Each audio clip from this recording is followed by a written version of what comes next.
అది మొదటిసారి మనము శ్రీరామ్ సాగర్ పునరుజ్జీవన రివర్స్ పంపింగ్ ఏమైందో చెప్పరాదు వరద కాలం ఒకసారి అడుగుదాం. రివర్స్ పంపింగ్ ఎందుకంటే సంజయ్ గారు కాన్స్టిట్యున్సీ కాబట్టి. సంజయ్ గారు చెప్పండి. ఎస్ఆర్ఎస్పి రివర్స్ పంపింగ్ ఒకసారి చేశారు కదా అప్పుడు. ఎస్, దాని గురించి ఎందుకంటే మీ కాన్స్టిట్యున్సీ కాబట్టి పాయింట్ రైజ్ చేశారు కాబట్టి ఏం జరిగింది అప్పుడు, దానివల్ల ఏమైనా బెనిఫిట్ జరిగిందా అప్పుడు? ఇప్పుడే ప్రకాష్ అన్న చెప్పినట్టు ఒక సంవత్సరము ఎట్లా అయితే మన ఎస్ఆర్ఎస్పి లో కంప్లీట్లీ వాటర్ ఎండిపోతే రివర్స్ పంపింగ్ ద్వారా అక్కడ వాటర్ తీసుకెళ్ళినాము. ఇంత ముందు నుంచి కూడా ఆర్గ్యుమెంట్ నాకు చూస్తా ఉన్నాను. అర్థం చేసుకోవాల్సింది ఏంటంటే మా వరద కాలువ గాని మా ఎస్ఆర్ఎస్పి గాని ఎందుకు కాపాడుకోగలిగాము? ఎందుకు అంటే ఇక్కడ నుంచి ఇటు కావాల్సిన మిడ్ మానేర్ కి కానీ ఇటు కావాల్సిన లోవర్ మానేర్ కానీ ఇక్కడ నుంచి వాటర్ పంప్ చేసుకోగలిగాం కాబట్టి మా దగ్గర కంటిన్యూస్ గా వాటర్ ఉండింది. ఒక్క సంవత్సరం మాత్రం నీళ్లు లేకపోతే రివర్స్ పంపింగ్ ద్వారా మా వరద కాలువ నుండి మళ్ళీ ఎస్ఆర్ఎస్ పోచంపాటికి కూడా వాటర్ తీసుకోగలిగాం మనం. Okay okay. అప్పుడు అలాంటి తీసుకున్న తర్వాత మళ్ళీ వర్షాలు పడేదో అయినట్టుంది. వాటర్ తీసుకున్నాము జూన్ జూలై నెలలో వర్షాలు పడలేదు. తర్వాత వర్షాలు పడినాయి, ఏది లేట్ గా పడినాయి. ఓకే. ఆ తర్వాత అవసరం పడలేదు. ఓకే. సో ఇప్పుడు మీ మెట్పల్లి కానీ కొరుట్ల కానీ బట్ 2016 తర్వాత ఎస్ఆర్ఎస్పి ప్రతి సంవత్సరం నిండుతుంది, అవసరం పడకుండానే అయిపోతుంది కదా. అది ప్రతిపక్షం చెప్పేది మెయిన్ గా. ప్రతిపక్షం అనేది ఏంటంటే 16 తర్వాత 8 సంవత్సరాలు అవసరం పడకుండానే జరుగుతోంది కదా. 16 తర్వాత కాదు, 18 తర్వాత అవసరం పడలేదు కానీ ఒక సంవత్సరం అవసరం పడింది ఒకటి. రెండోది ఇంకా మనందరికీ కూడా ఈ డిస్కషన్స్ మన ముందే తెలుసు.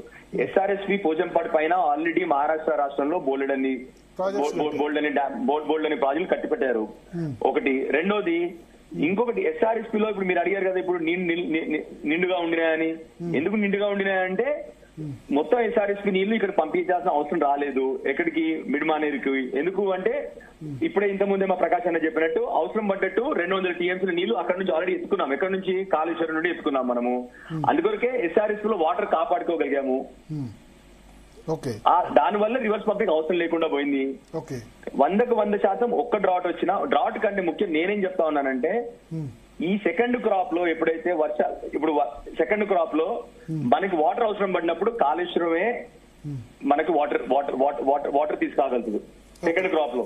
ఇప్పుడు మొన్న చూస్తే కూడా మీరు మనకి మొన్న ఎల్లంపల్లిలో నీళ్లు ఉండినాయి కాబట్టి ఎల్లంపల్లి నుండి లిఫ్ట్ చేసుకుంటూ అన్ని చోట్ల వాటర్ పంపించగలిగినారు. మా వరదకాల్లో కూడా నీళ్లు కాపాడగలిగినాం మేము. లేకపోతే ఏమవుద్ది, పైనుండి వాటర్ అంటే కిందికి వెళ్ళిపోద్ది. అంటే మా హెడ్ నుంచి కూడా వాటర్ వెళ్ళిపోయేది కిందికి, మాకు వాటర్ ఉండేది కాదు.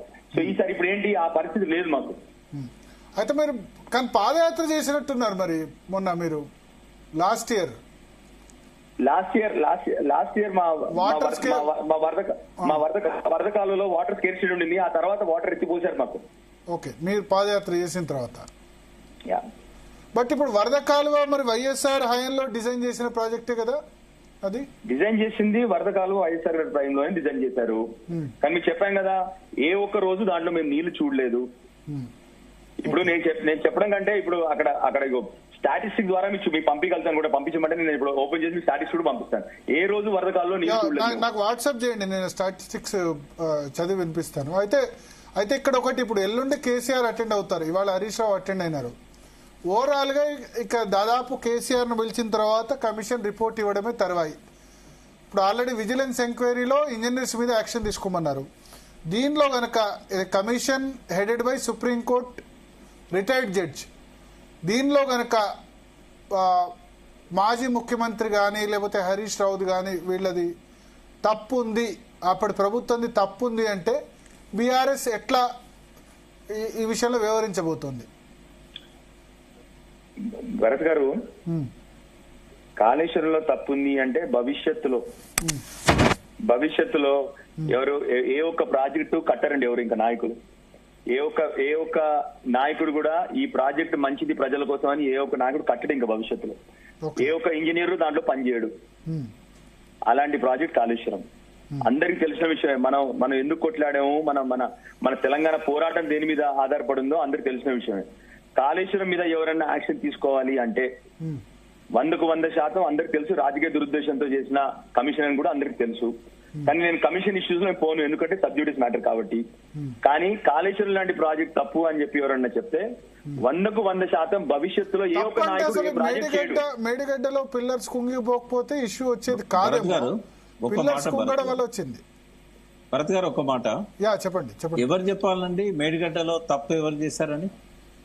ఎవరు చెప్పాలి? ఘోష్ గారు జడ్జి మాత్రమే.